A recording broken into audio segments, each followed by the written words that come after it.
ഒന്ന് കൊരിന്ത്യർ ലേഖനം 2-ാം അധ്യായത്തിൻ്റെ കണ്ടിന്യൂഷൻ. സങ്കീർത്തനം സഭയിൽ പഠിപ്പിച്ചുകൊണ്ടിരിക്കുന്നവരുണ്ടെങ്കിൽ അവരോടൊരു ചോദ്യം.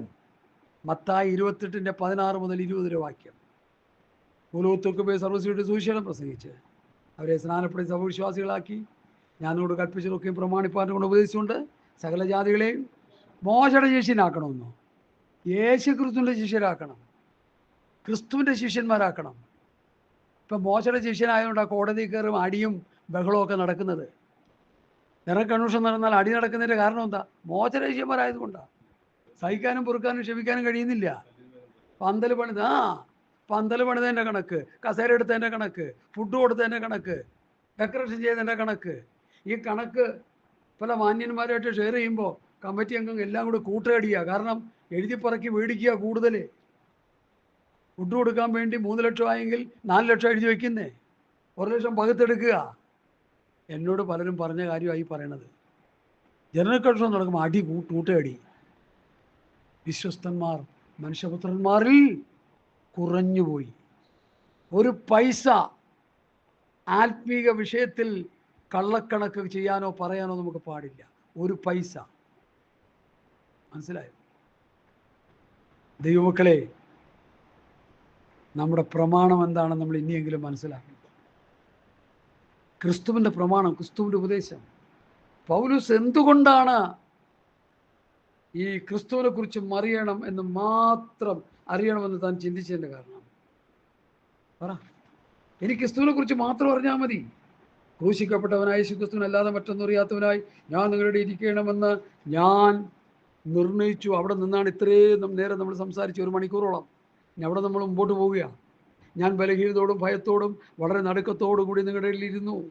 ബലഹീനതയോടും ഭയത്തോടും വളരെ നടുക്കത്തോടും കൂടി ഞാൻ നിങ്ങളുടെ ഇടയിൽ ഇരുന്നു. കാരണം എന്താ?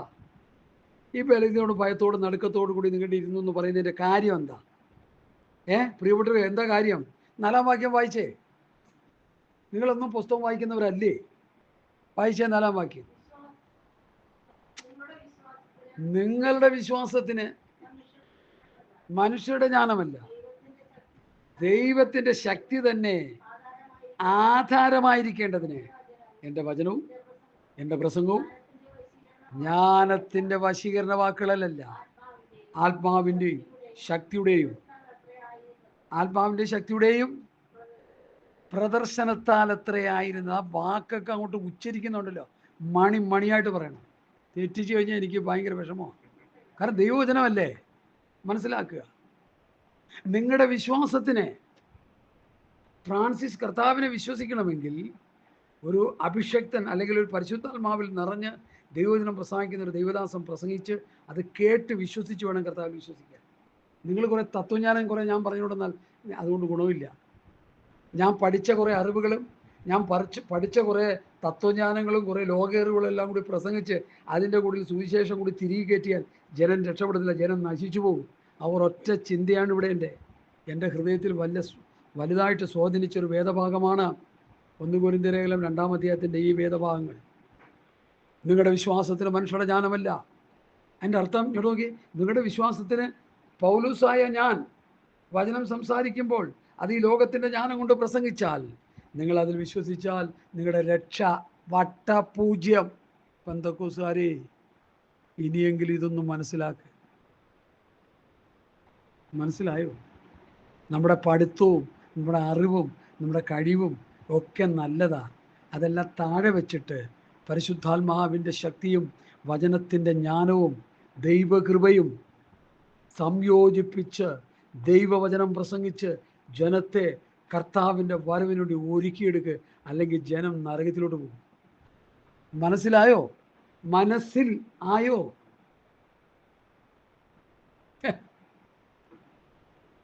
താവേ സ്വത്രം. നിങ്ങളുടെ വിശ്വാസത്തിന് മനുഷ്യരുടെ ജ്ഞാനമല്ല. ഇനി ദൈവത്തിൻ്റെ ശക്തി എവിടെ ഇരിക്കുന്നത്? 1 കൊരിന്ത്യർ 1:18 വായിച്ചേ. 1 കൊരിന്ത്യർ 1:18 വായിച്ചേ.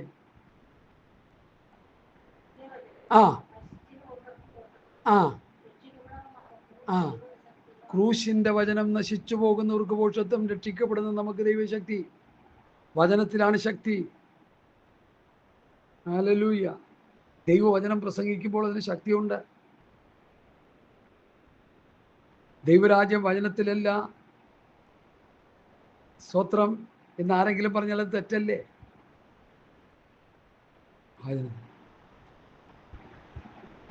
ദൈവരാജ്യം വചനത്തിലല്ല, ശക്തിയിൽ എത്രയാകുന്നു വേറെ വചനമുണ്ട്. ശരിയാ, അത് പരിശുദ്ധാത്മാവിൻ്റെ ശക്തിയോടുകൂടി പത്രോസ് പ്രസംഗിച്ച് ദൈവരാജ്യം അവിടെ സ്ഥാപിച്ചു. ദൈവരാജ്യത്തിലേക്ക് പോകാനുള്ള വഴി അവിടെ സ്ഥാപിച്ചു. പത്രോസിനോട് കർത്താവ് എന്ന് പറഞ്ഞു? സ്വർഗരാജ്യത്തിൻ്റെ താക്കോൽ ഞാൻ നിനക്ക് തരുന്നു. സ്വർഗരാജ്യത്തിൻ്റെ താക്കോൽ എന്താ? ഈ താക്കോല് പത്രോസ് വചനം പ്രസംഗിച്ച് സ്വർഗരാജ്യത്തിലേക്ക് 3000 പേരെ കയറ്റിയില്ലേ? അതിനെക്കുറിച്ചാ പറഞ്ഞത്. സ്വർഗരാജ്യം പ്രസംഗിച്ച് 3000 പേരെ സ്വർഗത്തിലേക്ക് പ്രവേശിക്കുവാൻ പരിശുദ്ധാത്മാവിൻ്റെ നിറവിൽ ദൈവം പത്രോസിനെ ഉപയോഗിച്ചു. അതിനെക്കുറിച്ചാണ് പറഞ്ഞ സ്വർഗരാജ്യത്തിൻ്റെ താക്കോൽ ഞാൻ നിനക്ക് തരുന്നു. ആദ്യം അവനാണ് തുറന്നു കയറ്റിയത്. പിന്നെ അത് കഴിഞ്ഞാൽ മറ്റുള്ളവരെല്ലാം പ്രസംഗിച്ച് സ്വർഗരാജ്യത്തിലേക്ക് ആളെ നടത്തിക്കൊണ്ടിരിക്കുന്നത്. ഇന്നത്തെ കള്ളപ്രവാചകന്മാരും ദുരുപദേഷ്ടകന്മാരും സ്വർഗരാജ്യത്തിലേക്ക് ദൈവജനത്തെ പ്രസംഗിച്ച് രക്ഷയിലേക്ക് നടത്തുന്നവരാണോ? അവരെ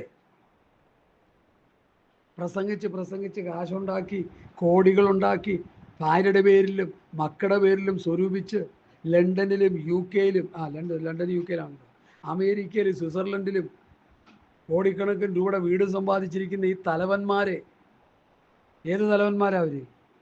അഹരോൻ്റെ സഹോദരന്മാർ. മനസ്സിലായി? അതുകൊണ്ട് പ്രിയമുള്ളവർ, ഈ ഭാഗം നന്നായിട്ട് നമ്മൾ മനസ്സിലാക്കണം. നിങ്ങളുടെ വിശ്വാസത്തിന് മനുഷ്യരുടെ ജ്ഞാനമല്ല, പിന്നെ ദൈവത്തിൻ്റെ ശക്തി തന്നെ ആധാരമായിരിക്കേണ്ടതിന് എൻ്റെ വചനവും എൻ്റെ പ്രസംഗവും ജ്ഞാനത്തിൻ്റെ വശീകരണ വാക്കുകളിലല്ല. അപ്പോൾ ഈ ലോകത്തിൻ്റെ ജ്ഞാനം പ്രസംഗിച്ചല്ല പൗലോസ് പ്രസംഗിച്ചത്. ക്രൂശിൻ്റെ വചനം നശിച്ചുപോകുന്നവർക്ക് മോക്ഷത്വം, രക്ഷിക്കപ്പെടുന്ന നമുക്ക് ആ വചനത്തിലുള്ള ദൈവശക്തി. തെസ്സലോനിക്ക ലേഖനം എടുത്താട്ട്, തെസ്സലോനിക്ക ലേഖനം. ഞങ്ങൾ പ്രസംഗിച്ച വചനം നിങ്ങൾ കേട്ടു, മനുഷ്യൻ്റെ വചനമായിട്ടല്ല, സാക്ഷാലാകുന്നത് പോലെ ദൈവവചനമായിട്ട് തന്നെ കൈക്കൊണ്ടതിനാൽ ഞങ്ങൾ ദൈവത്തെ ഇടപെടാതെ സ്തുതിക്കുന്നു. വിശ്വസിക്കുന്ന നിങ്ങളിൽ അത് വ്യാപരിച്ചു കൊണ്ടിരിക്കുന്നു. ദൈവവചനം പ്രസംഗിച്ചപ്പോൾ അത് വിശ്വസിച്ചവരിൽ പരിശുദ്ധാത്മാവിൻ്റെ ശക്തി ആ വചനത്തിലൂടെ വ്യാപരിച്ചു കൊണ്ടിരിക്കുകയാണ്. സാക്ഷാൽ ദൈവവചനമായിട്ട് നിങ്ങൾ കൈക്കൊണ്ടു. അപ്പോസ്തലന്മാർ പറയുന്ന വചനമാണ് സാക്ഷാൽ ദൈവവചനം. അവർ പറയുന്ന വചനം ഏറ്റെടുത്ത് പറയുന്നതാണ് ദൈവവചനം. ഇന്ന് പറയുന്നത് മുഴുവൻ ദൈവവചനമല്ല, മനുഷ്യൻ്റെ വചനമാണ്, മനുഷ്യൻ്റെ ഉപദേശമാണ്, സംഘടനയുടെ ഉപദേശമാണ്. മർക്കോസിൻ്റെ സുവിശേഷം 7-ാം അധ്യായം എടുത്താട്ട്, മർക്കോസ് 7. മർക്കോസ് 7-ൽ ഒരു വലിയ സത്യം കാണാൻ കഴിയും. കൈ കഴുകാതെ ഭക്ഷണം കഴിക്കുന്ന ശിഷ്യന്മാരെയും യേശുവിനെയും രൂക്ഷമായി വിമർശിക്കുന്ന ഒരു ശാസ്ത്രിമാരും പരീശന്മാരുടെയും ഒരു വലിയ സംഘത്തെ നമുക്കിവിടെ കാണാൻ കഴിയും. മർക്കോസ് 7-ാം അധ്യായം. മനുഷ്യകൽപ്പനകളായ ഉപദേശങ്ങളെ അവർ ഉപദേശിക്കുന്നത് കൊണ്ട് എന്നെ വ്യർത്ഥമായി ഭജിക്കുന്നു. ഈ ജനം അതരം കൊണ്ട് എന്നെ ബഹുമാനിക്കുന്നു, എങ്കിലും അവരുടെ ഹൃദയം എങ്കിൽ നിന്ന് ദൂരെ അകന്നിരിക്കുന്നു. മനുഷ്യകൽപ്പനകളായ ഉപദേശങ്ങളെ അവർ ഉപദേശിക്കുന്നതുകൊണ്ട് എന്നെ വ്യർത്ഥമായി ഭജിക്കുന്നു എന്ന് എഴുതിയിരിക്കുന്ന പോലെ തന്നെ നിങ്ങൾ ദൈവകൽപ്പന തള്ളിക്കളയുന്നു, ദൈവകൽപ്പന വിട്ടുകളയുന്നു, ദൈവകൽപ്പന ദുർബലമാക്കുന്നു. ഇന്നത്തെ പാസ്റ്റർമാരും ശുശ്രൂഷ വൃന്ദങ്ങളും ദൈവകൽപ്പന എന്ത് ചെയ്യുന്നു? വിട്ടുകളയുന്നു, ദൈവകൽപ്പന തള്ളിക്കളയുന്നു, ദൈവകൽപ്പന ദുർബലമാക്കുന്നു. കർത്താവും അപ്പോസ്തലന്മാരും പറഞ്ഞ വചനങ്ങളെ അതിൻ്റെ തനിമയിലെടുത്ത് പ്രസംഗിക്കാതെ അതിനെ ദുർബലപ്പെടുത്തി, അതിനെ തള്ളിക്കളഞ്ഞ്, അതിനെ വിട്ടുകളഞ്ഞ്, അതിനെ കോട്ടിക്കളഞ്ഞ്, അതിനെ കൂട്ടുചേർത്ത്, അതിനെ മറിച്ച് കളഞ്ഞ് പ്രസംഗിച്ചാൽ ദൈവത്തിൻ്റെ സ്വർഗീയ കോടതിയുടെ മുൻപാകെ നിങ്ങളെ പിടിക്കേണ്ടി വരും. സ്വർഗീയ കോടതി നിങ്ങളെ FIR ഇട്ട് റിമാൻഡ് ചെയ്ത് നരകത്തിൽ കൊണ്ടെത്തള്ളും. സൂക്ഷിച്ചോ. വചനത്തെ ദുർബലപ്പെടുത്തരുത്, വചനത്തെ വിട്ടുകളയരുത്, ദൈവകൽപ്പന തള്ളിക്കളയരുത്. ഒരു പാസ്റ്റർ വന്ന് ഒരു ദിവസം ഒരു സ്ഥലത്ത് പ്രസംഗിച്ചു. പറഞ്ഞപ്പോൾ എൻ്റെ ഒരു കൂട്ടുകാരൻ പറഞ്ഞ മർമ്മപ്രധാനമായ ഭാഗം വന്നപ്പോൾ ആ പാർട്ട് വിഴുങ്ങിക്കളഞ്ഞു, വിട്ടുകളഞ്ഞത്. എന്താ പ്രസംഗിക്കാതെന്നറിയാമോ? സ്നാനത്തെക്കുറിച്ചാ. അത് പ്രസംഗിച്ചാൽ എന്ത് പറ്റും? ജനം സ്നാനപ്പെടും. അപ്പോൾ അവിടെ അത് വിട്ടുകളഞ്ഞു. പ്രസംഗത്തിൽ ഉപദേശം വിട്ടുകളയാൻ പാടില്ല, തള്ളിക്കളയാൻ പാടില്ല, കൊട്ടിക്കളയാൻ പാടില്ല, ദുർബലപ്പെടുത്താൻ പാടില്ല, മറിച്ച് കളയാൻ പാടില്ല, കൂട്ടിച്ചേർക്കാൻ പാടില്ല. അതുകൊണ്ടാണ് പറഞ്ഞ നായ്ക്കളെ സൂക്ഷിപ്പിൻ, ആകാത്ത വേലക്കാരെ സൂക്ഷിപ്പിൻ, വിച്ഛേദനക്കാരെ സൂക്ഷിപ്പിൻ. ഇപ്പോൾ ഫോൺ എടുത്തു കഴിഞ്ഞാൽ ഫോണിൽ ആദ്യം കേൾക്കുന്നത് എന്താ? എന്താ കേൾക്കുന്നത്? സൈബർ കുറ്റവാളികളെ സൂക്ഷിക്കുക, സൈബർ കുറ്റവാളികളായ കള്ളന്മാരെ സൂക്ഷിക്കുക. അന്നോട്ട് ഞാനും പ്രസംഗിക്കാൻ തുടങ്ങി. കള്ളപ്രവാചകന്മാരെയും ദുരുപദേഷ്ടകന്മാരെയും സൂക്ഷിക്കുക, നായ്ക്കളെ സൂക്ഷിക്കുക, ആകാത്ത വേലക്കാരെ സൂക്ഷിക്കുക, വിച്ഛേദനക്കാരെ സൂക്ഷിക്കുക. ദൈവവചനം പ്രസംഗിക്കുമ്പോൾ അപ്പോസ്തലന്മാർ പ്രസംഗിച്ച് വെച്ചൊരു പാറ്റേൺ, ഒരു മാതൃക ഉണ്ട്. ഹല്ലേലൂയ. ആ മാതൃക പ്രകാരം തന്നെ പ്രസംഗിക്കണം. മാതൃക എവിടെ കിടക്കുന്നത്? എവിടെ കിടക്കണേ? 2 കൊരിന്ത്യർ 5:17 മുതൽ വായിച്ചേ, കുറച്ച് വായിച്ചേ. 2 കൊരിന്ത്യർ 5:17 മുതൽ.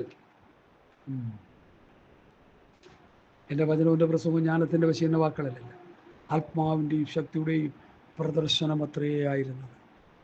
ആ 2 കൊരിന്ത്യർ 5:17 ഞാൻ വായിക്കുന്നു. ഒരുത്തൻ ക്രിസ്തുവിലായാലും പുതിയ സൃഷ്ടിയാവുന്നു, പഴയത് കഴിഞ്ഞു പോയി, ഇതാ അത് പുതുതായി തീർന്നിരിക്കുന്നു. അതിനൊക്കെയും ദൈവം തന്നെ കാരണഭൂതൻ. അവൻ നമ്മെ ക്രിസ്തു മൂലം തന്നോട് നിരപ്പിച്ചു. നിരപ്പിൻ്റെ ശുശ്രൂഷ ഞങ്ങൾക്ക് തന്നിരിക്കുന്നു. അപ്പം നിരപ്പിൻ്റെ ശുശ്രൂഷ അപ്പോസ്തലന്മാർക്ക് തന്നിരിക്കുന്നു എന്ന്. ദൈവം ലോകത്തിലെ ലംഘനങ്ങളെ കണക്കിടാതെ ലോകത്തെ ക്രിസ്തുവിൽ തന്നോട് നിരപ്പിച്ചു പോന്നു. ഈ നിരപ്പിൻ്റെ വചനം ഞങ്ങളുടെ പക്കൽ ഫലമേൽപ്പിച്ചിരിക്കുന്നു. നിരപ്പിൻ്റെ ശുശ്രൂഷ ഞങ്ങൾക്ക്, നിരപ്പിൻ്റെ വചനം, നിരപ്പിൻ്റെ ശുശ്രൂഷ ഞങ്ങൾക്ക്, നിരപ്പിൻ്റെ വചനം ഞങ്ങൾക്ക്. ഇത് രണ്ടും അവരെ ഫലമേൽപ്പിച്ചിരിക്കുന്നേ. അപ്പം അവരെങ്ങനെ നിരപ്പിച്ചു, അവരെങ്ങനെ ശുശ്രൂഷിച്ചു? അതുപോലെ പാസ്റ്റർമാരെ നമ്മൾ പറയുന്നില്ലെങ്കിൽ ഒരു ഗുണവുമില്ല. നിങ്ങളുടെ സ്വത്രാഴ്ച പാത്രം നിറഞ്ഞു കിട്ടും. നിങ്ങളുടെ കുഞ്ഞുങ്ങളെ MBA പഠിപ്പിക്കാനും വലിയ വലിയ ഡിഗ്രികളൊക്കെ പഠിപ്പിച്ച് ജോലിക്കാരാക്കി 5 ശമ്പളവും 6 ശമ്പളവും മേടിച്ചൊക്കെ സ്വത്രം ജീവിക്കാൻ കഴിയും. പക്ഷേ അവസാനം എല്ലാം കൂടി നരകത്തിലോട്ട് പോകും. എനിക്കത് പറയാതിരിക്കാൻ പറ്റത്തില്ല. കർത്താവ് വരാറായി, സമയമെടുത്തു. നിരപ്പിൻ്റെ വചനം ഞങ്ങൾക്ക്, നിരപ്പിൻ്റെ ശുശ്രൂഷ ഞങ്ങൾക്ക്. ആകയാൽ നിങ്ങൾ ക്രിസ്തുവിന് വേണ്ടി സ്ഥാനാപതികളായി ദൈവത്തോട് നിറന്നുകൊള്ളുവിൻ എന്ന് ക്രിസ്തുവിന് പകരം അപേക്ഷിക്കും. അത് ദൈവം ഞങ്ങൾ പ്രബോധിപ്പിക്കുന്നത് പോലെയാകുന്നു. ദൈവം ഞങ്ങൾ പ്രബോധിപ്പിക്കുന്നത് പോലെ. ദൈവത്തിൻ്റെ ആത്മാവ് അപ്പോസ്തലന്മാരിലൂടെ പ്രബോധിപ്പിക്കുക. ഞങ്ങൾ പ്രബോധിപ്പിക്കുന്ന പോലെയാകുന്നു. നിരപ്പിൻ്റെ വചനം ഞങ്ങൾക്ക്, നിരപ്പിൻ്റെ ശുശ്രൂഷ ഞങ്ങൾക്ക്. അതുകൊണ്ടാണ് പൗലോസ് പറഞ്ഞത്, എൻ്റെ വചനവും എൻ്റെ പ്രസംഗവും ജ്ഞാനത്തിൻ്റെ വശീകരണ വാക്കുകളല്ല, ആത്മാവിൻ്റെയും ശക്തിയുടെയും പ്രദർശനം. എൻ്റെ അർത്ഥം, ആത്മാവ് ഉദ്ദേശിക്കുന്ന വചനങ്ങളിലൂടെ റീമയായി എഴുതപ്പെട്ട വചനം ലോഗോസായി അപ്പോസ്തലന്മാർ പ്രസംഗിച്ചു. എഴുതപ്പെട്ട വചനമായി, ആത്മാവ് ഉദ്ദേശിക്കുന്ന വചനങ്ങളായി. നമ്മളിപ്പോൾ എഴുതപ്പെട്ട വചനമായി 1 കൊരിന്ത്യർ ലേഖനം 2-ാം അധ്യായം നമ്മളെടുത്ത് പഠിക്കുന്നു. ആ എഴുതപ്പെട്ട വചനം പഠിച്ചു വരുമ്പോൾ അതിനെ സ്വാധീകരിക്കുവാൻ, അതിനെ പിന്താങ്ങുന്ന വചനങ്ങൾ, അതിനോട് ലിങ്ക് ചെയ്യുന്ന വചനങ്ങൾ, ഉപദേശങ്ങൾ എടുത്ത് ആ വചനത്തെ സമർത്ഥിക്കുകയാണ്. അതാണ് ആത്മാവ് ഉദ്ദേശിക്കുന്ന വചനങ്ങൾ. തക്ക സമയത്ത് കർത്താവ് നമുക്ക് തരും. അങ്ങനെയാണ് ഈ വചനം പ്രഘോഷണം നടക്കേണ്ടത്. എഴുതിക്കൊണ്ടുവന്ന് പ്രസംഗിക്കുന്ന മഹാന്മാരെ എനിക്കറിയാം. എന്ത് പ്രയോജനം അതുകൊണ്ട്. അതുകൊണ്ട് ദൈവസഭ അപ്പോസ്തല ഉപദേശത്തിലേക്ക് മടങ്ങി വരട്ടെ, ക്രിസ്തുവിൻ്റെ പ്രമാണത്തിലേക്ക് മടങ്ങി വരട്ടെ. പത്രോസ് പറയുന്ന, ഒരുത്തൻ പ്രസംഗിക്കുന്നെങ്കിൽ ദൈവത്തിൻ്റെ അരുളപ്പാട് സംസാരിക്കുന്നത് പോലെ. മനസ്സിലായോ? അല്ലേ? ദൈവത്തിൻ്റെ അരുളപ്പാട് സംസാരിക്കുന്ന പോലെ ആയിരിക്കണം പ്രസംഗം. ആ വാക്യം വേണമെങ്കിൽ എടുത്തു തരാം. ബാക്കി അറിവുള്ളവരൊന്നും എടുത്താട്ട്. വേറെ അറിവുള്ളവർ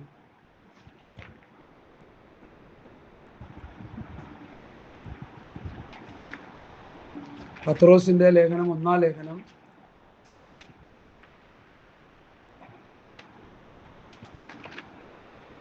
11-ാം വാക്യം, 4:11. ഒരുത്തൻ പ്രസംഗിക്കുന്നുവെങ്കിൽ ദൈവത്തിൻ്റെ അരുളപ്പാട് പ്രസ്താവിക്കുന്നു എന്ന പോലെയും ഒരുത്തൻ ശുശ്രൂഷിക്കുന്നുവെങ്കിൽ ദൈവം നൽകുന്ന കൃപയ്ക്കൊത്തൊന്നുമാകട്ടെ. പ്രവൃത്തി 10:33 പത്രോസിനോട് പറയുന്നു, നീ വന്നത് ഉപകാരം. ദൈവം നിന്നോട് കൽപ്പിച്ചതൊക്കെയും കേൾപ്പാൻ ഞങ്ങളെല്ലാവരും ദൈവസന്നിധിയിൽ കൂടിയിരിക്കുന്നു. ദൈവസന്നിധിയിൽ ആളെ കൂട്ടി വരുത്തിയിട്ട് കഥ പറഞ്ഞ്, കെട്ടുകഥ, കഴിവിക്കഥ, നിർമ്മതകഥ, സങ്കല്പകഥ പറഞ്ഞ് ജനത്തെ നശിപ്പിച്ചുകൊണ്ടിരിക്കുന്ന കള്ളപ്രവാചകന്മാരും ദുരുപദേഷ്ടകന്മാരും കുമിളുപോലെ മുളച്ചു വന്നുകൊണ്ടിരിക്കുന്ന ഈ കാലഘട്ടത്തിൽ ദൈവത്തിൻ്റെ വചനം നിങ്ങളൊന്ന് ശ്രദ്ധിക്കണേ. ഒരുത്തൻ പ്രസംഗിക്കുന്നെങ്കിൽ ദൈവത്തിൻ്റെ അരുളപ്പാട് സംസാരിക്കുന്നത് പോലെ. ദൈവം നിന്നോട് കൽപ്പിച്ചതൊക്കെ കേൾപ്പാൻ ഞങ്ങളിതാ എല്ലാവരും കൂടിയിരിക്കുന്നു. 1 തീമോഥെയോസ് 4:16 എന്താ എഴുതിയിരിക്കുന്നത്? 1 തീമോഥെയോസ് 4:16.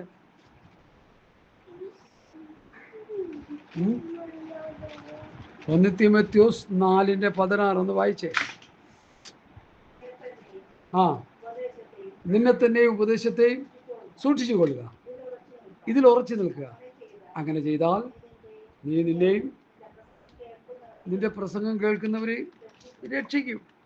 ഇല്ലെങ്കിൽ നിനക്കുമില്ല രക്ഷ, നിന്റെ പ്രസംഗം കേൾക്കുന്നവർക്കും രക്ഷയില്ല. സത്യവചനത്തെ യഥാർത്ഥമായി പ്രസംഗിച്ചുകൊണ്ട് ലജ്ജിപ്പാൻ സംഗതിയില്ലാത്ത വേലക്കാരനായി ദൈവത്തിന് കൊള്ളാകുന്നവനായി നിൽക്കാൻ ശ്രമിക്കുക. സത്യവചനം യഥാർത്ഥമായി പ്രസംഗിക്കണം. ഇല്ലെങ്കിൽ നിനക്കുമില്ല രക്ഷ, നിന്റെ പ്രസംഗം കേൾക്കുന്നവർക്കുമില്ല രക്ഷ. അതാണ് നമ്മൾ പഠിച്ചെടുക്കേണ്ടത്. വചനത്താലുള്ള പോഷണമാണ് ജനത്തെ, വിശ്വാസികളെ വളർത്തിയെടുക്കുന്നതെന്ന് മറന്നു പോകരുത്. അതുകൊണ്ടാണ് പൗലോസ് ഇവിടെ പറയുന്നത്, ഞാൻ ഭയത്തോടെ നടുക്കത്തോടെ നിങ്ങളുടെ ഇടയിലിരുന്നു.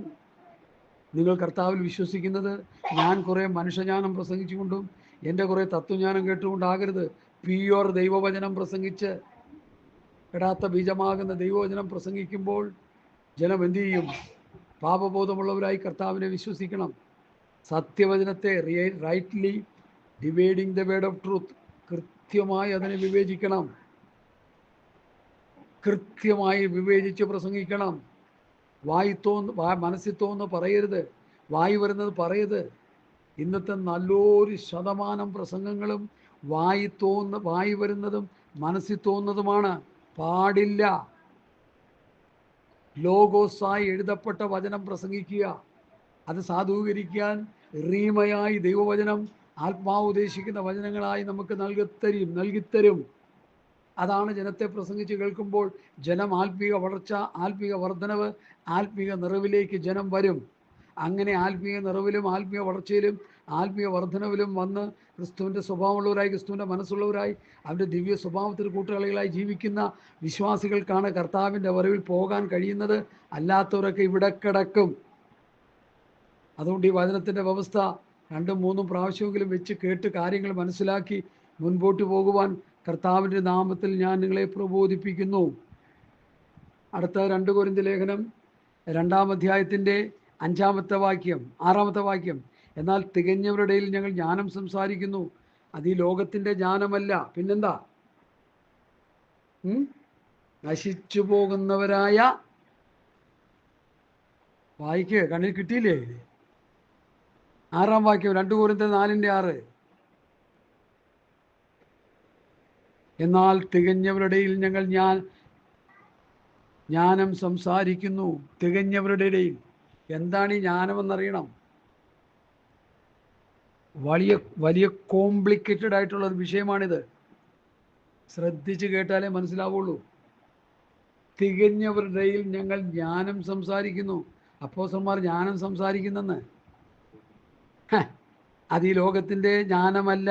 ശ്രദ്ധിക്കണേ, ലോകത്തിൻ്റെ ജ്ഞാനമല്ല പ്രസംഗിക്കുന്നത്. യേശു ക്രിസ്തുവാണ് ദൈവത്തിൻ്റെ ജ്ഞാനം. ആ ക്രിസ്തുവിനെ പ്രസംഗിക്കുന്ന കാര്യം ഇവിടെ പറയുന്നത്. ഇത് പലർക്കും മനസ്സിലായിട്ടില്ല. പൊട്ടൻ്റെ മുമ്പ് ചങ്കൂതുന്ന പോലെയാണ് ഇന്നത്തെ പ്രസംഗങ്ങളും ഊത്തലും ഒക്കെ. അതുകൊണ്ടാണ് ഊതി വീഴ്ത്തലും കൊരയിലും ചിരിയിലും ഒക്കെ ചെന്നവർ വീണുന്നത്. വചനവരുടെ ഉള്ളിലില്ല. തികഞ്ഞവരുടെ ഇടയിൽ ഞങ്ങൾ ജ്ഞാനം സംസാരിക്കുന്നു. ഈ ലോകത്തിൻ്റെ ജ്ഞാനമല്ല ഞങ്ങൾ സംസാരിക്കുന്നത്. നശിച്ചു പോകുന്നവരായ ഈ ലോകത്തിൻ്റെ പ്രഭുക്കന്മാരുടെ ജ്ഞാനവുമല്ല. പിന്നെന്താ സംസാരിക്കുന്നത്? ദൈവം ലോക സൃഷ്ടിക്ക് മുൻപേ നമ്മുടെ തേജസ്സിനായി നിയമിച്ചതും മറഞ്ഞിരുന്നതുമായ ദൈവത്തിൻ്റെ ജ്ഞാനമത്രേ ഞങ്ങൾ പ്രസ്താവിക്കുന്നു. അത് ഈ ലോകത്തിൻ്റെ പ്രഭുക്കന്മാരാരും അറിഞ്ഞില്ല. അറിഞ്ഞിരുന്നുവെങ്കിൽ അവർ തേജസ്സിൻ്റെ കർത്താവിനെ ക്രൂശിക്കില്ലായിരുന്നു. അപ്പോൾ ഞങ്ങൾ പ്രസംഗിച്ച ദൈവത്തിൻ്റെ ജ്ഞാനം എന്ത്? ഏതാ? യേശു ക്രിസ്തു. യേശുക്രിസ്തുവിനെ പ്രസംഗിക്കുന്നുണ്ടോ ആരെങ്കിലും? മദ്യം കുടിക്കരുത്, മയക്കുമരുന്ന് കുടിക്കരുത്, അത് ചെയ്യരുത്, ഇത് ചെയ്യരുത്, മോഷ്ടിക്കരുത്, നീ ഒന്നും പറയണ്ട. ഈ ക്രിസ്തുവിൻ്റെ സുവിശേഷം, ക്രൂശിക്കപ്പെട്ട ക്രിസ്തുവിനെ കുറിച്ചുള്ള സുവിശേഷം, ലോകത്തിൻ്റെ പാപത്തെ ചുമന്നൊഴിക്കുന്ന ദൈവത്തിൻ്റെ സുവിശേഷം, സുവിശേഷമായ ക്രിസ്തുവിനെ പ്രസംഗിക്കുമ്പോൾ ഒരുത്തൻ രക്ഷിക്കപ്പെട്ട് സ്നാനപ്പെട്ട് വിശുദ്ധാഭിഷേകം പ്രാപിച്ച് വിശുദ്ധിയിലും വേർപാടിലും ജീവിതം നയിക്കാൻ മുമ്പോട്ട് വന്നാൽ അവനോട് മദ്യത്തെ കുടിക്കേണ്ടെന്നും അവനോട് ദോഹം ചെയ്യേണ്ടെന്നും പാപം ചെയ്യേണ്ടെന്നും ഒന്നും പറയണ്ട. അവൻ പാപത്തെ വിട്ട് ഓടും. കാരണം ജനനം സംഭവിച്ചില്ലേ, രൂപാന്തരം സംഭവിച്ചില്ലേ. ഇന്ന് പെന്തക്കോസ്തുകാരിൽ നല്ലൊരു ശതമാനം വീണ്ടും ജനനം പ്രാപിക്കാത്തവരാണ്. ബഹുമാനപ്പെട്ട പാസ്റ്റർമാർ ഈ ഭൗതിക അനുഗ്രഹത്തെ പ്രസംഗിച്ച്, ഞാൻ മുമ്പ് പറഞ്ഞ കഥ പിന്നെയും പറയാൻ താല്പര്യപ്പെടുക. ഒരു വലിയ ഗേറ്റുള്ളൊരു കോമ്പൗണ്ടിൻ്റെ ഉള്ളിൽ കമ്പി വേലികൾ പോലെയാണ്. ഈ ഒരു പൂച്ചയ്ക്ക് മാത്രം കഷ്ടി കയറാവുന്ന സ്വത്രം കമ്പിത്തൂണുകൾ, വലിയ വീടിൻ്റെ മുറ്റം. ഒരു കൊച്ചു കുഞ്ഞ് അവിടെ കളിച്ചുകൊണ്ടിരിക്കുക. ഏകദേശം 2.5 വയസ്സ് വരും. അവൻ്റെ കഴുത്തിൽ 5 പവൻ്റെ ഒരു മാല കിടപ്പുണ്ട്. അവൻ ആ മുറ്റത്ത് കളിച്ചുകൊണ്ടിരിക്കുമ്പോൾ ബംഗാളി ഇപ്പോൾ ഇവിടെ ബംഗാളികളാണല്ലോ കൊള്ളയും കവർച്ചയും കൂടുതലും നടത്തുന്നത്. ഈ ചെറുക്കൻ കണ്ടിട്ട് 15 രൂപയുടെ മഞ്ച് മേടിച്ചുകൊണ്ട് വന്ന് ഈ കൊച്ചിനെ ഇങ്ങനെ കാണിച്ചു. കൊച്ചു ഓടി വന്നു, പയ്യെ മഞ്ച് അവൻ്റെ കൊടുത്തു.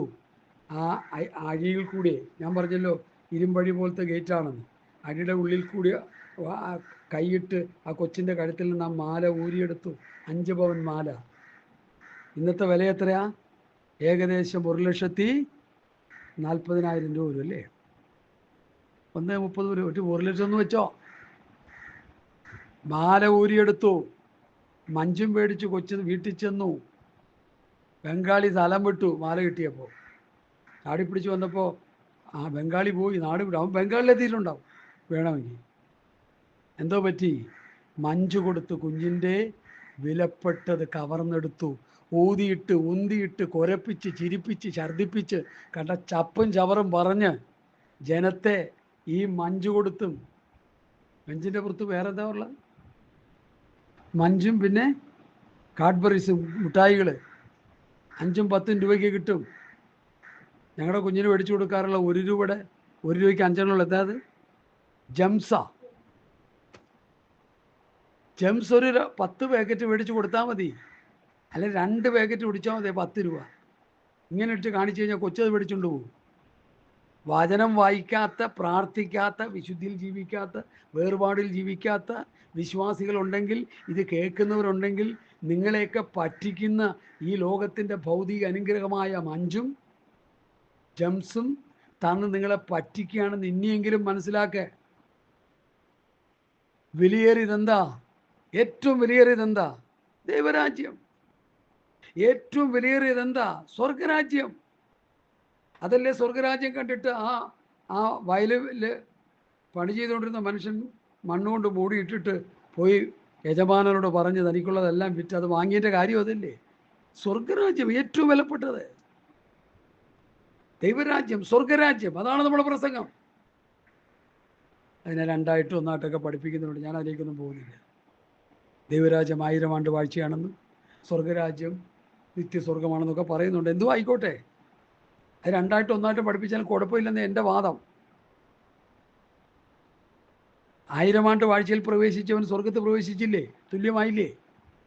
കാഹളം ധ്വനിക്കുമ്പോൾ രൂപാന്തരമോ ഉയർപ്പോ കിട്ടിക്കഴിഞ്ഞാൽ അത് പോരെ? ദൈവരാജ്യം, സ്വർഗരാജ്യം എല്ലാം നമുക്ക് കിട്ടുകയല്ലേ? അതിനു വേണ്ടി ഓടാതെ, ലോകത്തിൻ്റെ ഭൗതിക അനുഗ്രഹത്തിന് വേണ്ടി, വീടിന് വേണ്ടി, കാറിന് വേണ്ടി, ലോറിക്ക് വേണ്ടി, വിസയ്ക്ക് വേണ്ടി പോക്കറ്റിൽ നിന്ന് ഫ്ലാറ്റ് എടുത്ത് കൊടുക്കുന്ന കള്ളപ്രവാചകന്മാരും ദുർവ്രട്ടകന്മാരും, പ്രാർത്ഥിച്ച് റിയൽ എസ്റ്റേറ്റ് ബിസിനസ് വിശ്വാസികൾ കൊടുക്കുന്ന കള്ളപ്രവാചകന്മാരും ദുരുപദേഷ്ടകന്മാരും കൂമ്പിട് പോലെ മുളച്ചു കിടക്കുക ഈ ഭൂമിയിൽ. അവിടെ നിന്ന് രക്ഷപ്പെടാൻ ഒരൊറ്റ വഴിയേ ഉള്ളൂ, കർത്താവായ യേശുക്രിസ്തുവിൻ്റെ പത്യവചനവും ഭക്തിക്കൊത്ത ഉപദേശവും അനുസരിച്ച് ജീവിക്കും. അതിനാ ഞാൻ കിടന്ന് കണ്ടക്ഷോഭം ചെയ്യണം. ഹല്ലേലൂയ. അപ്പം ദൈവത്തിൻ്റെ ജ്ഞാനമായ ക്രിസ്തുവിനെ ഞങ്ങൾ പ്രസംഗിക്കുന്നു. ആ ദൈവത്തിൻ്റെ ജ്ഞാനമാണെന്ന് എങ്ങനെ മനസ്സിലാക്കാം? ദൈവത്തിൻ്റെ ജ്ഞാനമായ ദൈവത്തിൻ്റെ ജ്ഞാനം അത്രയും ഞങ്ങൾ മർമ്മമായി പ്രസ്താവിക്കുന്നു. അത് ഈ ലോകത്തിൻ്റെ പ്രഭുക്കന്മാരെ അറിഞ്ഞില്ല, ആരും അറിഞ്ഞിരുന്നില്ല. അറിഞ്ഞിരുന്നു എങ്കിൽ അവർ തേജസ്സിൻ്റെ കർത്താവിനെ ക്രൂശിക്കില്ലായിരുന്നു. അപ്പം ദൈവത്തിൻ്റെ ജ്ഞാനം ഏതാ? യേശു ക്രിസ്തു. ഇനി വേറെ ഭാഗം കൂടി ഞങ്ങൾ പറയാം. അപ്പോൾ അതുകൂടി ഒന്നുകൂടി ഇത് മനസ്സിലാക്കും. ഒരു വേദഭാഗം കൂടി കൊണ്ട് ഇതിനെ സ്ഥാപിക്കാം നമുക്ക്. ഹല്ലേലൂയ. 20-ാം വാക്യം 1 കൊരിന്ത്യർ 1:20 മുതൽ. ജ്ഞാനി എവിടെ? ശാസ്ത്രി എവിടെ? ലോകത്തിൻ്റെ താർക്കികൻ എവിടെ? ലോകത്തിൻ്റെ ജ്ഞാനം ദൈവം പോഷത്വമാക്കിയില്ലയോ? ദൈവത്തിൻ്റെ ജ്ഞാനത്തിൽ ലോകം ജ്ഞാനത്താൽ ദൈവത്തെ അറിയാകൊണ്ട് വിശ്വസിക്കുന്നവരെ പ്രസംഗത്തിൻ്റെ പോഷത്വത്താൽ രക്ഷിപ്പാൻ ദൈവത്തിന് പ്രസാദം തോന്നി. പ്രസംഗത്തിൻ്റെ പോഷത്താൽ രക്ഷിപ്പാൻ ദൈവത്തിന് പ്രസാദം തോന്നി. പ്രസംഗത്തിൻ്റെ പോഷത്വം. ഇന്നേക്ക് 2000 വർഷങ്ങൾക്ക് മുമ്പ് യേശുക്രിസ്തു ഈ ഭൂമിയിൽ വന്ന് പലസ്തീൻ നാട്ടിൽ ജനിച്ചു, യെരുശലേമിൽ ജനിച്ചു, വളർന്നു. ലോകത്തിൻ്റെ പാപത്തെ മുഴുവൻ ചുമന്നൊഴിച്ച ദൈവത്തിൻ്റെ കുഞ്ഞാടായിരുന്നു അവൻ. ആ യേശുക്രിസ്തുവിൽ വിശ്വസിക്ക് രക്ഷയുണ്ടെന്ന് ഇന്നത്തെ ആധുനിക മനുഷ്യരോട് പ്രസംഗിക്കുമ്പോൾ, ഇന്നത്തെ ന്യൂ ജനറേഷൻ ജ്ഞാനം നിറഞ്ഞ, ഈ ലോകത്തിൻ്റെ ജ്ഞാനം നിറഞ്ഞ കുഞ്ഞുങ്ങളോട് പ്രസംഗിക്കുമ്പോൾ അവർ നമ്മളെ പോഷന്മാരെന്ന് വിളിക്കും. എന്നാൽ അവർക്ക് രക്ഷപ്പെടണമെങ്കിൽ എന്തോ പ്രസംഗിക്കണം? പറ. യേശു ക്രിസ്തുവിനെ പ്രസംഗിക്കണം. ആ യേശു ക്രിസ്തുവിനെ പ്രസംഗിച്ച് അവരത് വിശ്വസിക്കുമ്പോൾ, അത് പ്രസംഗത്തിലൂടെ വിശ്വസിക്കുമ്പോൾ, ആ പ്രസംഗത്തിൻ്റെ പോഷത്വത്താൽ രക്ഷിപ്പാൻ ദൈവത്തിന് പ്രസാദം തോന്നി. മനസ്സിലായോ? യേശു ക്രിസ്തുവിനെ പ്രസംഗിക്കുമ്പോൾ ഇന്ന് പോഷത്വമാണ്. ഇന്നത്തെ നിരീശ്വരവാദികൾക്കും ഇതര ജാതി മതസ്ഥർക്കും ക്രിസ്ത്യാനികളിൽ നല്ലൊരു വർഗം ആൾക്കാർക്കും യേശുക്രിസ്തുവിനെ പ്രസംഗിക്കുന്ന അലർജിയാണ്. എന്നാൽ യേശുക്രിസ്തുവിനെ പ്രസംഗിക്കുമ്പോൾ അത് വിശ്വസിക്കുന്നവരെയാണ് പിതാവ് രക്ഷിക്കുന്നത്. അതാ ഇവിടെ പറയുന്നത്. വിശ്വസിക്കുന്നവരെ പ്രസംഗത്തിൻ്റെ പോഷത്വത്താൽ രക്ഷിപ്പാൻ ദൈവത്തിന് പ്രസാദം തോന്നി. യേശുക്രിസ്തുവിൽ വിശ്വസിക്കുന്നവന് രക്ഷയുണ്ടെന്ന് പ്രസംഗിക്കുമ്പോൾ ഈ ലോകം നമ്മളെ വിളിക്കുന്നത് പോഷന്മാരെന്നാണ്. എന്നാൽ നമ്മൾ പറയുന്ന പോഷന്മാർ പറയുന്ന വചനം വിശ്വസിച്ചാൽ അവർക്ക് രക്ഷയുണ്ട്, അല്ലെങ്കിൽ അവർക്ക് ശിക്ഷാവിധി. മനസ്സിലായോ? ഇവിടെ പറയുന്നത് യഹൂദന്മാർ അടയാളം ചോദിക്കുന്നു, യവനന്മാർ ജ്ഞാനം അന്വേഷിക്കുകയും ചെയ്യുന്നു. ഞങ്ങളോ ക്രൂശിക്കപ്പെട്ട ക്രിസ്തുവിനെ പ്രസംഗിക്കുന്നു. യഹൂദന്മാർക്ക് ഇടർച്ചയും ജാതികൾക്ക് പോഷത്വമെങ്കിലും യഹൂദന്മാരാകട്ടെ യവനന്മാരാകട്ടെ വിളിക്കപ്പെട്ട ഏവർക്കും ദൈവശക്തിയും ദൈവജ്ഞാനവുമായ ക്രിസ്തുവിനെ തന്നെ. ദൈവത്തിൻ്റെ ശക്തിയും ദൈവത്തിൻ്റെ ജ്ഞാനവും യേശു ക്രിസ്തുവാണെന്ന് സത്യവേദ പുസ്തകം പഠിപ്പിക്കുന്നു. പുതിയ നിയമം. അത് വിശ്വസിക്കുന്നവർക്കാണ് ആത്മരക്ഷ. ഹല്ലേലൂയ. അതാ ഇവിടെ പൗലോസ് 2-ാം അധ്യായത്തിൽ എടുത്ത് പറയുന്നത്. ദൈവത്തിൻ്റെ ജ്ഞാനം അത്രയും ഞങ്ങൾ മർമ്മമായി പ്രസ്താവിക്കുന്നു.